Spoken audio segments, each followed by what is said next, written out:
হযরত দাউদ আলাইহিস সালামের মুজিজা ছিল, আল্লাহ রাব্বুল আলামিন তাকে মুজিজা দিয়েছিলেন, গলার সুন্দর আওয়াজ দিয়েছিলেন। তিনি যখন জাব্বুর শরীফ তেলাওয়াত করতেন, উড়ন্ত পাখিরা ওড়া বন্ধ করে চতুর্দিকে বসে আল্লাহর কালাম শুনত। তিনি লোহা দিয়ে অস্ত্র তৈরি করতেন। অস্ত্র বানাবার সময় আগুন দিয়ে লোহা পোড়ায় অস্ত্র বানাতে হয়। দাউদ আলাইহিস সালামের তার প্রয়োজন ছিল না। তিনি যখন লোহা হাতির ভিতরে নিয়ে চাপ দিতেন, লোহা পানি হয়ে আঙ্গুলের ফাঁক দিয়া গলে পড়ে যেত। এটা ছিল তার মুজিজা। হযরত সুলাইমান, আল্লাহ রাব্বুল আলামিন তাকে মুজিজা দান করলেন। কোরআনে কারীমের ভিতরে রব্বুল আলামিন বলেন, হযরত সুলাইমান আলাইহিস সালাম সকাল বেলায় বিনা মেশিনে বিনা ইঞ্জিনে তক্তার উপরে বসে যেতেন। তক্তা 1 মাসের পথ অতিক্রম করত। আবার সন্ধ্যা বেলায় বসতেন, এই তক্তা আর 1 মাসের পথ অতিক্রম করে যেত। ঈসা আলাইহিস সালামের মুজিজা ছিল, জন্মান্ধের চোখের উপরে হাত বুলিয়ে দিতেন, সঙ্গে সঙ্গে চোখ ভালো হয়ে যেত। কুষ্ঠব্যাধিগ্রস্ত লোকের গায়ে হাত বুলাতেন, সঙ্গে সঙ্গে কুষ্ঠব্যাধি ভালো হয়ে যেত। এই হলো তাদের মুজিজা। পয়গম্বরেরা বিদায় হয়ে গেলেন, মুজিজা বিদায় হয়ে গেল। দাউদ আলাইহিস সালাম বিদায় হলেন, মুজিজা সাথে নিয়ে গেলেন। তার উম্মতেরা ওই লোহাগুলি আর কেউ গলাতে পারে নাই, আজও কেউ গলাতে পারে না, হাত দিয়া চেপে ধরে।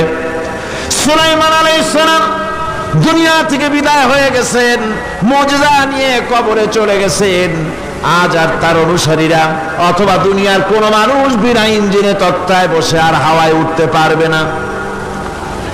মুসা আলাইহিস সালাম বিদায় হলেন, লাঠির মুজিজা চলে গেল। তার উম্মতেরা, তার অনুসারীরা কিয়ামত পর্যন্ত যদি 1000 চেষ্টা চালায়, লাঠিকে আর কোনোদিন সাপে পরিণত করতে পারবে না। ঈসা আলাইহিস সালাম, আল্লাহ রাব্বুল আলামিন তাকে উঠায় নিলেন, মুজিজা তিনি সাথে নিয়ে গেলেন। আজ তার কোটি কোটি শত শত কোটি উম্মতেরা, দুনিয়া যারা তার উম্মত দাবি করে, খ্রিস্টানেরা হাজারো যদি চেষ্টা চালায়, তবুও জন্মান্ধের চোখের উপরে হাত বুলিয়ে চোখ আর ভালো করতে পারবে না। কুষ্ঠব্যাধিগ্রস্ত লোকের গায়ে হাত বুলিয়ে কুষ্ঠব্যাধি ভালো করতে পারবে না। তার মানে হলো, নবীরা যে যা যত মুজিজা পেয়েছিলেন, জীবদ্দশায় মুজিজা কাজে লেগেছে। দুনিয়া থেকে বিদায় হয়েছেন, মুজিজার সাথে নিয়ে গেছেন। কিন্তু আপনার আমার নবী, বিশ্ব নবী জনাব মুহাম্মদ রাসূলুল্লাহ সাল্লাল্লাহু আলাইহি ওয়াসাল্লামের কাছে আল্লাহ রাব্বুল আলামিন তাকে যত মুজিজা দিয়েছিলেন, 3000-এর উপরে আল্লাহর নবীর মুজিজা ঘটেছিল 23 বছরের নবুয়তের জীবনে। তার মধ্যে শ্রেষ্ঠ মুজিজা হতেছে কোরআন মাজিদ। আল্লাহর নবী বিদায় হয়ে গেলেন, মুজিজা সাথে নিয়ে যান নাই, মুজিজা রেখে গেলেন দুনিয়ায়। কিয়ামত পর্যন্ত দুনিয়াবাসী, নবীর উম্মতেরা কোরআনের মুজিজা ব্যবহার করতে পারবে। কোরআনে কারীম রাসূল করিম সাল্লাল্লাহু আলাইহি সাল্লামের জীবনের শ্রেষ্ঠ মুজিজা। মানুষ পাগল হয়ে গেছে কোরআন শুনে। সুতরাং এই কোরআনের বৈশিষ্ট্য সকল দিক থেকে এক অপূর্ব একটি কিতাবে পরিণত করেছে, যা মানুষকে চিরকাল বিস্ময় হতবাক করে দিয়েছে। কোরআনের আরেকটি বৈশিষ্ট্য হচ্ছে, এই কোরআন এক সময় নাজিল হয় নাই। 30 পারা কোরআন শরীফ একসাথে নাজিল হয়েছে না, কোরআন নাজিল হয়েছে আস্তে আস্তে, ধীরে ধীরে। কত বছর লাগলো?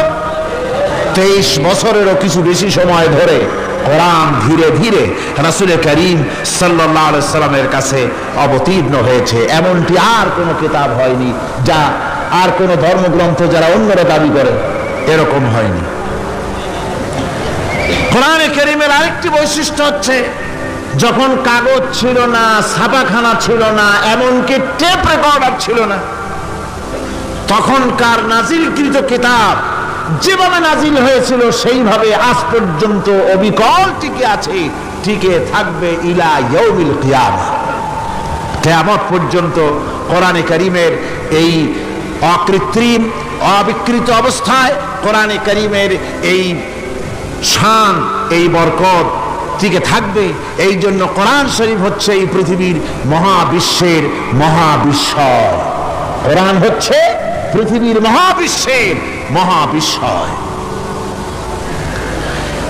এর মর্যাদা সম্পর্কে রাসূল করিম সাল্লাল্লাহু আলাইহি ওয়াসাল্লাম বলেছেন, ওয়ান উসমান রাদিয়াল্লাহু তাআলা আনহু আন্নাহু ক্বাল ক্বালা রাসূলুল্লাহ সাল্লাল্লাহু আলাইহি ওয়াসাল্লাম খায়রুকুম মান তাআল্লামাল কুরআন ওয়া আল্লামাহু, রাওয়াহুল বুখারী। আল্লাহর নবী বলেন, তোমাদের মধ্যে সর্বোত্তম ব্যক্তি সেই, তোমাদের ভিতরে ভালো ব্যক্তি, উত্তম ব্যক্তি সেই যে ব্যক্তি নিজে কোরআন শেখে আর অন্যকে শেখায়। কোরআন যে শেখে আর অন্যকে যে শিখায়, সেই ব্যক্তি হলো তোমাদের মধ্যে সর্বোত্তম ব্যক্তি, ভালো ব্যক্তি। সুবহানাল্লাহ পড়েন। কোরআনে কারীমের এই মর্যাদা সম্পর্কে রাসূল করিম সাল্লাল্লাহু আলাইহি ওয়াসাল্লাম বলেছেন, দুই ব্যক্তিকে, দুই শ্রেণীর লোককে ঈর্ষা করা যায়।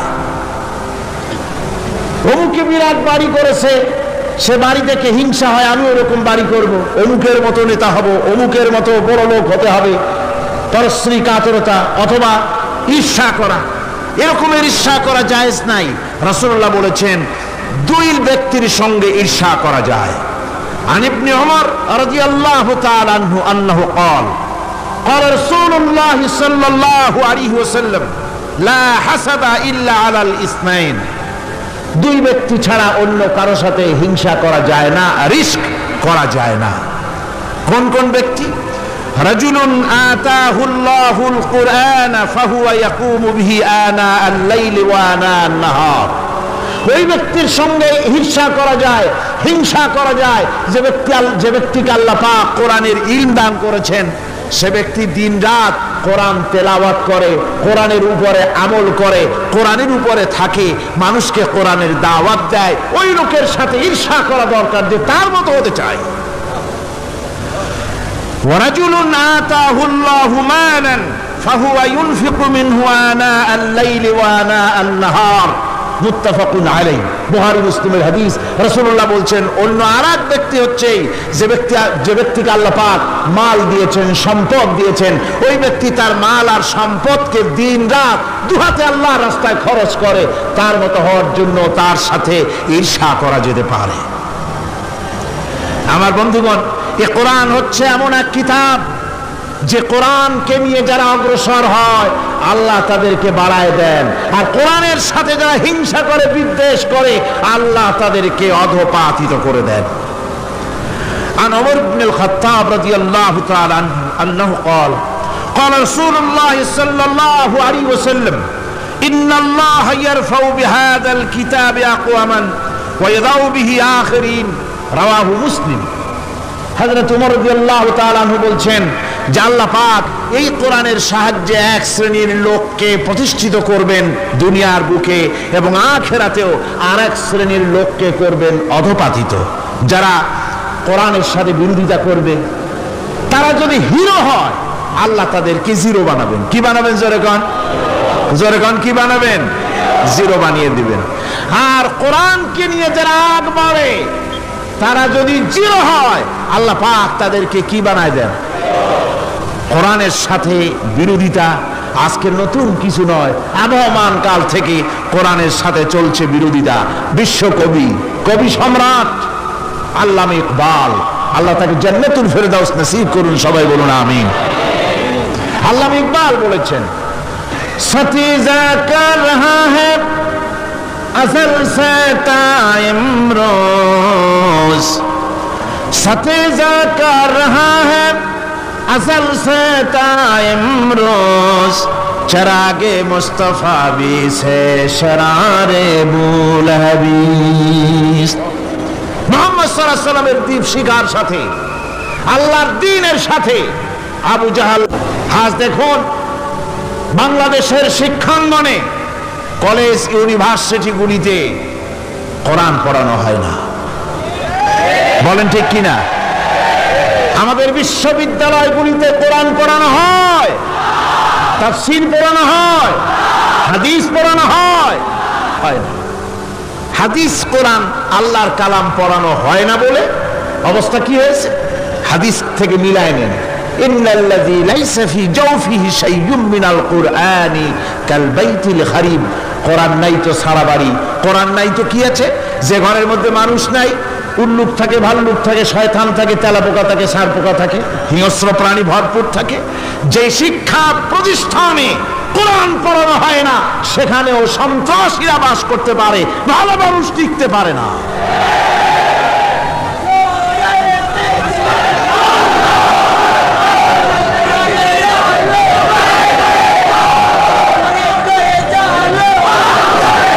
এই জন্য কোরআন যেখানে পড়া হয় না সেটা কবরের তুল্য, কোরআন যেখানে তেলাওয়াত হয় না সেটা কিসের তুল্য? কবরের তুল্য। আল্লাহর নবী বলেছেন, আন আবি হুরায়রা রাদিয়াল্লাহু তাআলা আনহু আন্নাহু ক্বাল قال رسول الله صلى الله عليه وسلم لا تجعلوا بيوتكم مقابر رواه মুসলিম। আল্লাহর নবী বলেন, তোমাদের ঘরগুলিকে তোমরা কবর বানাইও না। অর্থাৎ যে ঘরের মধ্যে কোরআনে কারীম তেলাওয়াত হয় না সেটা কবরের সমতুল্য, কবরের সমতুল্য। আগে আমাদের ঘর সমূহে যখন ছোট ছিলাম তখন দেখতাম ঘরে ঘরে কোরআন তেলাওয়াত হতো, ঠিক না? প্রত্যেকটা ঘরের জানালা দিয়া সকালবেলা আওয়াজ আসতো, আউযু বিল্লাহি মিনাশ শাইতানির রাজিম, বিসমিল্লাহির রাহমানির রহিম। তেলাওয়াতের আওয়াজ ভেসে আসতো। আজ আর এই অবস্থা নাই। আজ ভদ্রলোকের বাড়ির সামনে দিয়ে হেঁটে যাবেন, সকালবেলা কিসের তেলাওয়াত? জলমের ঘুম ঘুমায়, পাইকারি বারে ঘুমায়, ফজরের নামাজ নাই। শহরের অবস্থা, অধিকাংশ বাড়িতে ফজরের নামাজ হয় না। ডিসেন্টিনার মাধ্যমে, আগে তো শুধু বাংলাদেশের ছবি, ডিসেন্টিনার মাধ্যমে সারা পৃথিবীর শয়তানি আর বদমাশি ঘরে বসে গেলা যায়। উপকারিতা এবং অপকারিতা দুটোই আছে। নিউজ দেখা যায়, সাথে সাথে আবার নিউজের সাথে আরো বাজে কিছু দেখা যায়। এগুলো দেখতে দেখতে রাত শেষ হয়ে আসে, ঘুমায় জনমের মতো, এক ঘুমে বেলা 9টা আর 10টা। কিসের ফজরের নামাজ আর কি এর কোরআন শরীফ তেলাওয়াত করে? এরপরে উঠলো 9-10টার সময়, উঠে তারপরে গানের মাস্টার এসে গেছে। তখন ইতিমধ্যেই গানের মাস্টার এসে গেছেন। কি দুর্ভাগ্যজনক সত্য কথা, ইংরেজি যে টিচার পড়ান, অঙ্ক যে টিচার করান, সপ্তাহে 3 ঘন্টা পড়াবেন, বেতন 2500 টাকা। আর প্রতিদিন সকালবেলা এসে যদি কোনো মুসলমান কোনো একজন মৌলভী সাহেব, হাফেজ সাহেবকে রাখেন কোরআন তেলাওয়াত করাবার জন্য, কোরআন পড়াবার জন্য সন্তানকে, প্রতিদিন আসতে হবে, প্রতিদিন 2 ঘন্টা পড়াতে হবে, আর মাসের শেষে বেতন 500 টাকা। কোরআনে কারীমের সাথে এই আচরণ বেশি হয়েছে। আমি বেশি বলে ফেলেছি। যাদের অভিজ্ঞতা আছে তারা বলছেন 200 টাকা। এরপরে অঙ্ক ইংরেজি তো কাজে লাগে, ভালো কথা। তারপরে গানের মাস্টার আসছেন, তিনি শেখাবেন কি? রবীন্দ্রসঙ্গীতের প্যানপ্যানানি, যা শুনলে পরে কানে ময়লা জমে যেতে পারে, যে গান শুনলে জীবিত মানুষ মৃত্যু হয়ে যায়। নজরুলের কথা শেখানো হবে না, তাহলে সেটা হবে সাম্প্রদায়িকতা। গানের মাস্টারকে, নাচের মাস্টারকে 5,000 টাকা, 10,000 টাকা পর্যন্ত বেতন দেওয়া হয়। এ জাতির জন্য আল্লাহর রহমত কেমনে আসবে? কি কারণে আসবে? কোরআনের সাথে এই বেয়াদবি আমরা করেছি। ঘরগুলিকে, আজকে আমাদের ঘরগুলিকে আমরা কবরস্থানে পরিণত করে দিয়েছি। কোরআন তেলাওয়াত হচ্ছে না। আমার বন্ধুগণ, কোরআন তেলাওয়াত করুন, বেশি বেশি তেলাওয়াত করুন, ঘরকে জীবিত করুন, সন্তানকে তেলাওয়াত করান, আপনি নিজেও তেলাওয়াত করেন। কোরআনে কারীম যারা তেলাওয়াত করবেন তাদের সম্পর্কে আল্লাহর নবী বলেন, মান ক্বারাআল কুরআনা ফাস্তাযহারাহু ফাহাল্লা হালালাহু ওয়া হাররামা হারামাহু আদখালাহুল্লাহুল জান্নাহ। আল্লাহর নবী বলেন, যে ব্যক্তি কোরআন শরীফ তেলাওয়াত করবে এবং কোরআনের হালাল অনুযায়ী হালালকে মেনে চলবে, হারাম অনুযায়ী হারাম থেকে ফিরে থাকবে, এরকম কোরআনের উপরে যে তেলাওয়াত করবে আর আমল করবে, আল্লাহ রাব্বুল আলামিন কিয়ামতের দিন তাকে জান্নাতের ভিতরে প্রবেশ করাবেন। শুধু বেহেশতে যাবে না, ওয়াসাফাহু ফি আশরাতিন মিন আহলি বাইতিহি কুল্লুহুম কাদ ওয়াজাবাত লাহুন নার। নবীজি বলেন, এই কোরআনে কারীমের বরকতে কিয়ামতের দিন ওই ব্যক্তি তার রক্ত সম্পর্কিত 10 জন আত্মীয়র ব্যাপারে সুপারিশ করার জন্য তৌফিক পাবে আল্লাহর দরবারে। এমন 10 ব্যক্তি, যেই 10 ব্যক্তির জন্য হিসাবের পরে জাহান্নাম ওয়াজিব হয়ে গিয়েছিল, এমন 10 ব্যক্তি সম্পর্কে কোরআনের তেলাওয়াতকারী আর আমলকারী আল্লাহর দরবারে সুপারিশ করার জন্য পারমিশন পাবেন। এমন নিয়ামত, সেই নিয়ামত থেকে আমরা বঞ্চিত হয়ে যাচ্ছি।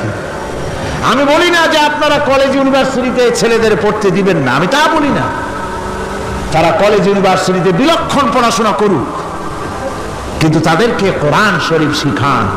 লক্ষ লক্ষ টাকা খরচ করলেন ছেলের পেছনে, কিন্তু কোরআন শিখালেন না। আপনি মরে গেলে আপনার জানাজাটা পড়বে, এ তৌফিকও সে পেল না। জানাজার ইমামতি তো দূরের কথা, জানাজার নিয়ত জানে না, পাক পবিত্রতা জানে না। বাপ মরে গেছে, সে তখন ছিল মার্কেটে, শুনলো বাপ মরছে, তাড়াতাড়ি জানাজায় শরীক হতে হবে। প্যান্টও পাক নাই, যেহেতু পেশাবের যখন বেগ এসেছিল দেওয়ালের পাশে দাঁড়াইয়া কাম সারছে, দোয়া মোছার কাম নাই, মাথায় টুপি নাই, নাক মোছা রুমাল ছিল পকেটে, রুমালটা মাথায় দিয়া দাঁড়ায় গেল, আল্লাহু আকবার। বাপের কপালে যা আছে তাই হোক। তারপরে বাপ মরে গেছে, কান্না শুরু করেছে। যেদিন মরছে সেদিন কানতেছে, পরের দিন একটু মুখ মলিন কান্দে। নাম বল্টু মিয়া। তার আবার এক বন্ধু আছে, তার নাম শান্টু মিয়া। শান্টু মিয়া বলছে, মিয়া বল্টু কান্দো কেন? কয় বাপ মরে গেছে। কয় এগুলো বাঁচে নাকি? এগুলো মরিয়ে যায়, আমার একটা ছিল ওটাও মরছে। চিরকাল কারো বাপ থাকে না, সুতরাং এত মন খারাপ কেন? আসো, ইন্ডিয়া থেকে ভালো একটা বই আসছে, সেইটা দেখে এত আনন্দ পাবে। বাপ তো বাপ, 14 গোষ্ঠী মরলেও মনের দুঃখ মুছে যাবে। এরপরে বাড়ি এনে তাকে সিনেমার ছবি দেখানো হলো। ছবি সে দেখলো, ফেরার সময় বাপের কবরের কাছ থেকে যাওয়ার সময় দাঁড়িয়ে গেল ক্ষণিকের জন্য। আহারে বাপ, বিদায় হয়ে গেলা, কি দেব তোমারে? কিছু তো নাই আমার কাছে, তাই সারা রাত ধরে যা কিছু দেখলাম এগুলি তোমার আমল নামায় দিয়ে গেলাম। জোরে কর নাউজুবিল্লাহ। আমি সমস্ত পিতাদেরকে বলতে চাই, সন্তানদেরকে কোরআন শিখান, কাজে লাগবে। কোরআন শিখালে কাজে লাগবে। কোরআন শরীফ মুখস্থ করে, বেশি করে মুখস্থ করেন কোরআনে কারীম, আপনার ফায়দা হবে। হযরত ওমর রাদিয়াল্লাহু তাআলা আনহু বর্ণনা করছেন যে রাসূল কারীম সাল্লাল্লাহু আলাইহি ওয়াসাল্লাম বলেছেন, ইউকালু লিসাহিবিল কুরআনি ইকরা ওয়ারাত্তিল কামা কুনতা তুরাত্তিলু ফিদ দুনিয়া। কিয়ামতের দিন জান্নাতীদেরকে, বেহেশতীদেরকে আল্লাহ রাব্বুল আলামিন বলবেন, কোরআন শরীফ তেলাওয়াত করো আর উপরের দিকে উঠতে থাকো। কোরআনে যেভাবে দুনিয়ার বুকে কোরআনে কারীম তুমি মুখস্থ করেছিলে, ধীরে ধীরে তেলাওয়াত করতে, ওইভাবে ধীরে ধীরে কোরআন তেলাওয়াত করো আর উপরের দিকে উঠতে থাকো। আল্লাহ পাক বলতে থাকবেন, উপরের দিকে ওঠো, তেলাওয়াত করো আর ওঠো। উঠতে উঠতে যেই জায়গা গিয়ে তোমার তেলাওয়াত শেষ হয়ে যাবে, জান্নাতের ওই জায়গাটা তোমার জন্য বরাদ্দ হবে। আবু দাউদ শরীফের হাদিস। জান্নাতের ওই জায়গাটা তোমার জন্য বরাদ্দ হবে। এখন যাদের শুধু সূরা ইখলাস আর সূরা কাউসার মুখস্থ, তারা তো 2 পা আগাই বসে যাবে, উঠতে পারবে না। বেশি বেশি মুখস্থ করেন, হাফেজে কোরআন হন, অথবা হাফেজের মতো হন, বেশি বেশি মুখস্থ করেন সূরা ইয়াসিন, সূরা দোহান, সূরা রহমান, সূরা ওয়াকিয়া, সূরা মুজাম্মিল, এই সমস্ত সূরা, বেশি সূরা আল আরাফ, সূরা কাহাফ, সূরা মারিয়াম ইত্যাদি মুখস্থ করেন। কিয়ামতের দিন কাজে লাগবে, জান্নাতের অত উঁচায় উঠতে পারবেন। হাফেজ যে কোন জায়গায় যাবে, সুবহানাল্লাহ বিহামদি, 30 পারা কোরআন যার সিনার ভিতরে, জান্নাতের কোন জায়গাটা আল্লাহ তাকে বরাদ্দ করবেন, সুবহানাল্লাহ সুবহানাল্লাহ। কোরআনে কারীমকে মুখস্থ করুন, বেশি করে মুখস্থ করুন, কোরআনে কারীমকে বেশি করে তেলাওয়াত করুন। এই কোরআনে কারীমকে যারা বেশি করে তেলাওয়াত করবে, তেলাওয়াত করতে গিয়ে যারা আল্লাহর কাছে কিছু চাওয়ার সময় পাবে না, তাদের সম্পর্কে রাসূল করিম সাল্লাল্লাহু আলাইহি ওয়াসাল্লাম বলেছেন হাদিসে কুদসি, হাদিসে কুদসি রাসূল করিম সাল্লাল্লাহু আলাইহি ওয়াসাল্লাম বলেছেন, ইয়াকুলু রাব তাবারাক ওয়া তাআলা মান শাগালাহুল কুরআন আন যিকরি মাসআলাতি আতাইতুহু আফজালা মা উতিয়া সাইলিন। আল্লাহর নবী বলেন, আমার আল্লাহ পাক বলেছেন, কোরআন তেলাওয়াত করতে গিয়ে যারা ব্যস্ত থাকে, কোরআন তেলাওয়াত করতে করতে যারা আমার কাছে হাত পেতে কিছু চাওয়ার সময় পায় না, যারা আমার কাছে হাত পেতে কিছু চায়, তাদের থেকে তেলাওয়াতকারীদেরকে আমি রব্বুল আলামিন বেশি করে দেই। সুবহানাল্লাহ। কোরআন তেলাওয়াত করতে করতে যারা আল্লাহর কাছে হাত পেতে চাওয়ার সময় পায় না, আল্লাহ পাক বলেন যারা চায় তাদের থেকে তেলাওয়াতকারীকে আমি বেশি দেই। আমার বন্ধুগণ, শুধু তাই নয়, এই কোরআনে কারীম যারা তেলাওয়াত করবে, আমল করবে, কিয়ামতের দিন তার মা বাবার মাথার উপরে আল্লাহ রাব্বুল আলামিন, আবু দাউদ শরীফের হাদিসে এসেছে, তার মা বাপের মাথার উপরে নূরের টুপি পরিধান করানো হবে। এমন নূরের টুপি, এমন নূরের তাজ পরানো হবে, চন্দ্র সূর্যের আলোকে ম্লান করে দেবে। হাসরবাসীরা প্রশ্ন করবেন, এ লোকটি কে? কোন ফেরেশতা নাকি? বলে না। কোন নবী নাকি? বলে না। তবে কি ইনি কে? জবাব হবে, ইনি হচ্ছেন সেই ব্যক্তি যিনি তার সন্তানদেরকে কোরআন শিখিয়েছিলেন। কোরআন শিখানোর কারণে আল্লাহ রাব্বুল আলামিন আজ তার মা বাপের মাথার উপরে নূরের টুপি পরিধান করে হাসরের ভিতরে মর্যাদা দিলেন। কিয়ামতের দিন দুনিয়া মর্যাদা পাওয়া যাবে, আখিরাতেও মর্যাদা পাওয়া যাবে যদি কোরআনে কারীমকে তেলাওয়াত করা যায়, আমল করা যায়, বোঝা যায়, তাহলে এই সমস্ত নিয়ামত আল্লাহ পাক দান করবেন। সুতরাং এই এত বড় নিয়ামত